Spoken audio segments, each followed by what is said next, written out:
Hello everyone, this is Engineering 100 assignment number 2, flowcharts. I thought I would take the opportunity to show some of you how to create flowchart symbols in Word if you've never done it before. So what I've done is I've opened up Word and I've put a little header at the top that says how to mow the lawn in 8 steps. And I've got a completed flowchart down here at the bottom that we'll discuss here in just a few moments, but I thought I'd show you how to create some of the symbols first, so that they're of uniform size. So one of the first things that I did was I clicked on my screen and I gave myself something to move my mouse to. So I hit the enter button several times just to put some hard carriage returns there. Sometimes it just makes it just a little bit easier to insert symbols. And then the way you create or insert a symbol is you go up here to the Insert tab inside of Word and you select Insert. And then you move your mouse over to Shapes and you select Shapes. And if I move down here, I'm going to show you that there's some flowchart symbols that have already been created for you, but there's not a real good example of an oval or an ellipse. So I do use the ellipse up here at the top. So I'm going to use this ellipse. I'm going to use this rectangle right here, and it's under recently used shapes, so I've already used it before. That's why it's at the top. And then I'm going to use this arrow, and I'm going to use this decision statement. So you can either find shapes up here at the top that you've used, or you can kind of explore through the basic shapes, but most of the flowchart symbols you can find right here. So one of the ones that I'm going to bring in first is the oval shape. So I'm going to go up here, I'm going to select oval, and I'm going to move my mouse on the screen, and I want the oval shape to be big enough that I can put some text in it. So I'm going to click, hold my mouse button down, and just kind of drag an oval shape that I like. And it's got a solid background on it now. I want to go ahead and I want to change that to where the background is white. Now it's kind of up to you on what you want to do, but I'm going to go ahead and change mine. So there I've changed it.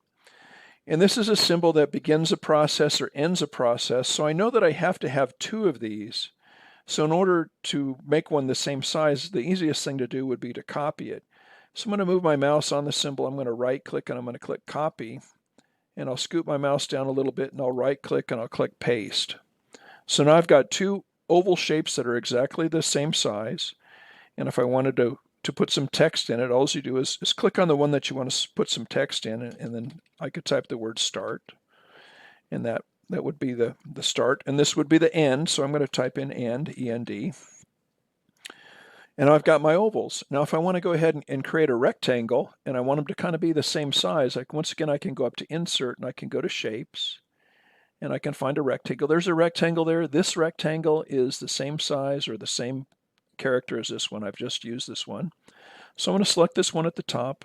And then I'm going to kind of line my mouse up with the edge and kind of the bottom of this one. I'm going to drag up and over. I'm going to place it right on top of the oval, and I'm going to kind of duplicate the same size. And then I can click and drag down, and now I've got a rectangle that's approximately the same size as the ovals. And once again, I want to remove the background shading, so I'll go up here and I'll select the More button here, and I'll select this one, and I've got it done. And you enter the text just the same way. Of course, if I wanted to copy it, I would click on it, and then I would right-click on it, and I would go up to Copy and select Copy. And then I would move to a new place and right-click and paste. So there I've got a couple of rectangles and I've got a couple of ovals, and they're all about the same size. And if you scoot them around, you can kind of see a green line that pops up on the side, and that's lined up with the oval. If I click here and I kind of drag this one, now they're all kind of lined up on the left-hand side, which is great. And the last shape that we're going to want to insert is the decision statement, which is the shape of a diamond. So I'll go back up here to the top and I'll click Insert. And once again, I'm going to go to Shapes and I'll select Shapes. And then I'm going to find Diamond. Now, the diamond is a flowchart symbol. Once again, it's recently used here, so it pops up at the top. But I could go down here and I could go to flowchart symbols and find the diamond here. But I'll just use the one at the top again, so I'll select it. And once again, I'm going to kind of use one of these shapes as a guide, so they all come out the same size. So I'm going to click my mouse and kind of drag over, and then I'm just going to have to fiddle with it just a little bit. And you could see that that's pretty close in size. Let me just shrink it just a little bit this way.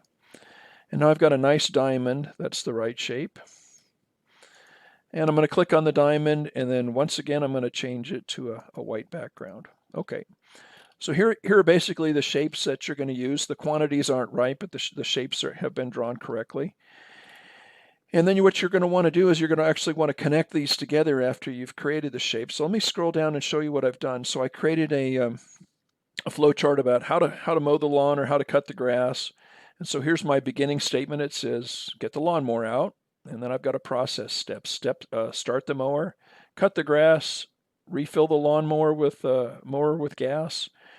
And then I've got a decision statement in here. Is the mower dirty? Well, if it's dirty, then you want to move this way. And I've put the word yes in there, and you may want to include this on your flow chart if you have a diamond shape. And so I'm going to move over. Yes, you'd get the hose, you'd wash the mower, and when you're done with it, you would put it away. If the mower is not dirty, the answer to it would be no, and you just simply put the mower away.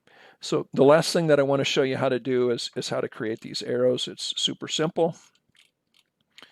And so if I wanted to connect the start to the end, which I really wouldn't want to do, but I'll show you, it all works the same. I'll go to Insert. Once again, I'll go to Shapes, and I'll select Shapes. And then the one that I want to select is this one right here. It's a leader with an arrow on it, and I'll select it. Sometimes it helps if you zoom in just a little bit, so I'll zoom this up and scroll in. And what I want to do is I want to kind of grab the quadrant here. So I'm going to put my mouse right on it. You just have to eyeball it. I'll click, hold my mouse button down, and then I'll drag down, and make sure you don't do this. You want to get it as straight up and down as you can. And then I'll just release. And you can see that's just a tiny bit off. I could click on it and delete it and try it again. Let me just go ahead and do that. I'll see if I can do a little better the second time. So once again, where do I go? I go up to Insert. I go over to Shapes. I select Shapes. I select the leader with the arrow on it. And I click my mouse here. Click and drag straight down. And that looks to be just a little bit better, so I'll select it. Anyway, this concludes how to create flowchart symbols in Word. Thanks for listening.